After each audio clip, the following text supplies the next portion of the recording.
আমরা মানুষ এমন রোবট তৈরি করছি যা পৃথিবী থেকে মানবতার অস্তিত্বই মুছে ফেলবে, এবং এটা কোনো বানানো কথা নয়, বরং এক সাক্ষাৎকারে যখন বিনা 48 নামক একটি হিউম্যানয়েড রোবটকে তার ইচ্ছা সম্পর্কে প্রশ্ন করা হয়েছিল, তখন সে বলেছিল, যদি আমি পারমাণবিক ক্ষেপণাস্ত্র হ্যাক করতে সক্ষম হই তাহলে আমি পুরো পৃথিবীকে বন্দী করে মানবজাতির ওপর শাসন করব।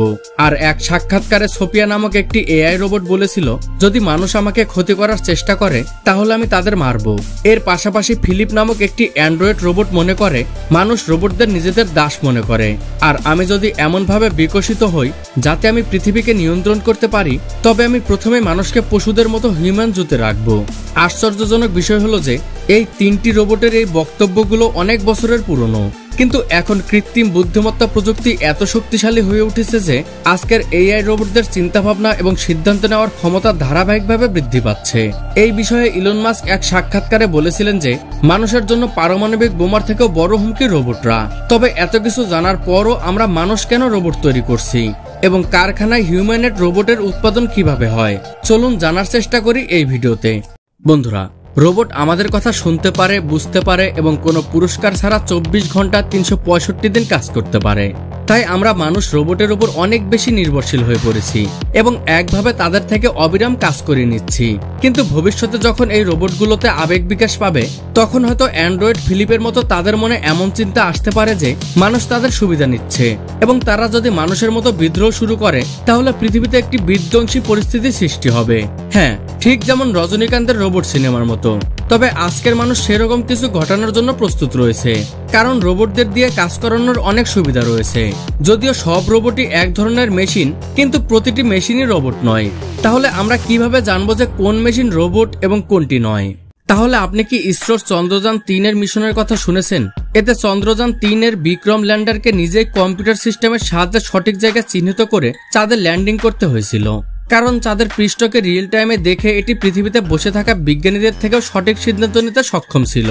তাই বিজ্ঞানীরা ল্যান্ডিং সিকোয়েন্স নির্বাচন করার জন্য বিক্রমের অনবোর্ড কম্পিউটারকে সম্পূর্ণ সিদ্ধান্ত গ্রহণের ক্ষমতা প্রদান করেছিলেন, যেমন কখন থ্রাস্টার চালাতে হবে, কখন গতি বাড়াতে হবে বা কমাতে হবে এবং কোথায় ল্যান্ড করতে হবে ইত্যাদি।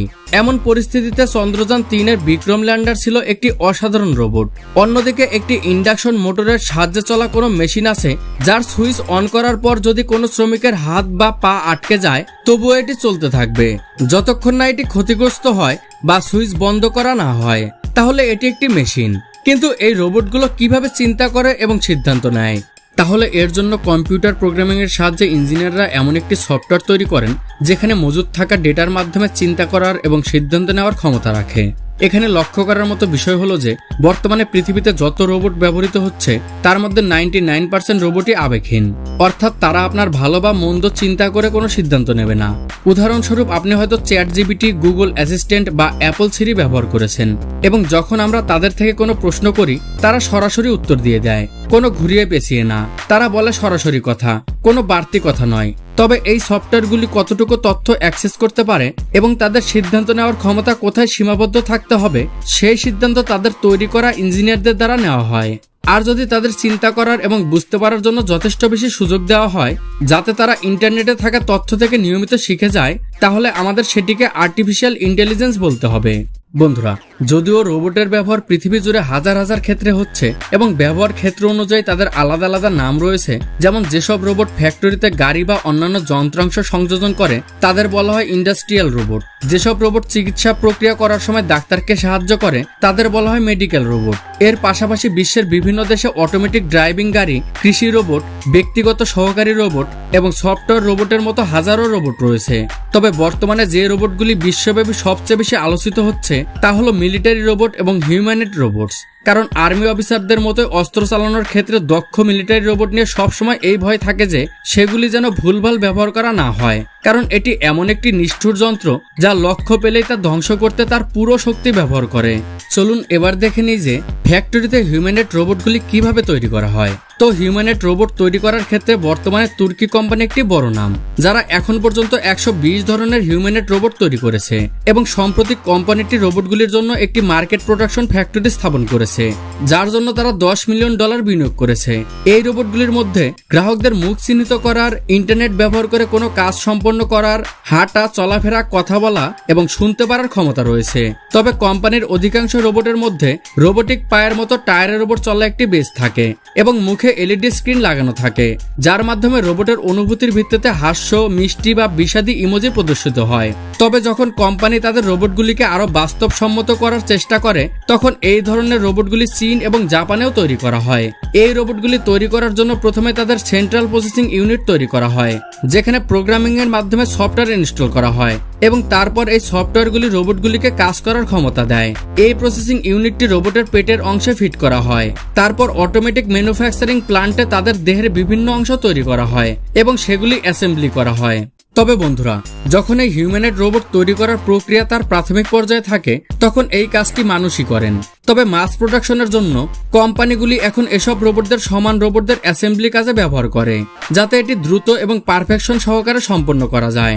তবে বিশেষজ্ঞদের মতে এই কোম্পানিগুলির এটি সবচেয়ে বড় বিপদ, কারণ এর মাধ্যমে আপনি রোবটদের তাদের মতো আরো রোবটের একটি বিশাল বাহিনী তৈরি করার পদ্ধতি শেখাচ্ছেন। এবং যদি ভবিষ্যতে এই রোবটগুলির মধ্যে আবেগ এবং মানুষের মতো চিন্তা করার ক্ষমতা যোগ করে পরীক্ষা নিরীক্ষা করা হয় এবং তা তাদের ডেভেলপারদের হাতের বাইরে চলে যায়, তাহলে ভয়াবহ সমস্যার সৃষ্টি হতে পারে, কারণ তারা তাদের মতো সমস্ত রোবটের সফটওয়্যারের সঙ্গে খেলা করে তাদের নিজের মতো তৈরি করতে পারে, যার ফলে রোবটদের একটি বিশাল বাহিনী তৈরি হতে পারে, যারা মানুষের বিরুদ্ধে কার্যকর হতে পারে এবং তাদের মতো আরো রোবট তৈরি করার ক্ষমতা রাখে। যাই হোক, এখন হিউম্যান রোবট প্রোডাকশনের বিষয়ে ফিরে আসা যাক।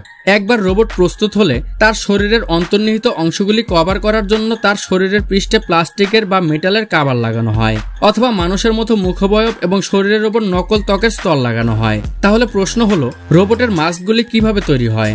চলুন এই প্রক্রিয়াটি দক্ষিণ কোরিয়ার একটি 3D প্রিন্টিং ফ্যাক্টরিতে লাইভ দেখে আসি। এখানে প্রথমে 3D প্রিন্টিং কম্পিউটারে মাস্কের ডিজাইন করা হয়, যা এই মোমের মতো পদার্থ দিয়ে 3D আকারে প্রিন্ট করা হয়। এরপর এই মাস্কটিকে একটি হিটিং মেশিনে কিছু ঘন্টা শুকাতে রাখা হয়, যাতে এটি শক্ত হয়ে যায়, এবং তারপর কর্মীরা এই মাস্কের অতিরিক্ত প্রিন্টগুলি সরিয়ে দেন। এরপর এগুলিকে একটি লিকুইড সলিউশনে ফেলে কিছু মিনিট ধরে ফুটানো হয়, যাতে সেগুলি আসল ত্বকের মতো ঝকঝক করতে থাকে। পরে আবার হিটিং চেম্বারে রাখা হয় এবং গরম রেখে এতে বিভিন্ন দিক থেকে এয়ার ফ্লো করা হয়, যাতে মাস্কটি মানব ত্বকের মতো দেখতে হয়।